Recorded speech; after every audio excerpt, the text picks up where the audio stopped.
هلندی ها شورتی اختراع کردن که با گاز معده برق تولید میکنه. No, mister. Why is there that for his eating kilowatt watts in dark is even please wait. چیه داداش؟ حق داری واقعا. آره دارم. چیه کارت چیه؟ داداش بازی آسیایی داریم کارمون لنگ برق رفته. نه داداش من الان در حال صادراتم، مثلا آمپرم بالاست داغ کردم نمیتونم. مستر این سیوی وای کشوره چی کار میکنی بابا؟ برق آلمانو قطع کردی الان زنگ میزنن. بگو چیه؟ این برای کدوم کشور اینقدر نازکه؟ این برای کشور نیست بابا، برای این همسایه از شب خواب بودم مثلا اومده برق دزدی کرده، دلم نیومد قطع بکنم.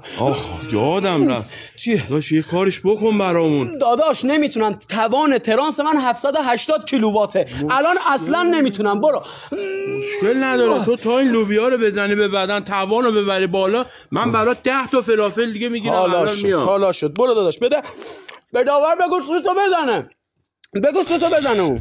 داداش چیکار کردی برق ما ضعیف شد؟ داداش خب قرار نبود تو جوشکاری بکنی که. این برق فقط واسه روشناییه. اصلا ماشین لباسشوییتون روشنه، اونو قطع کن الان قوی میشه.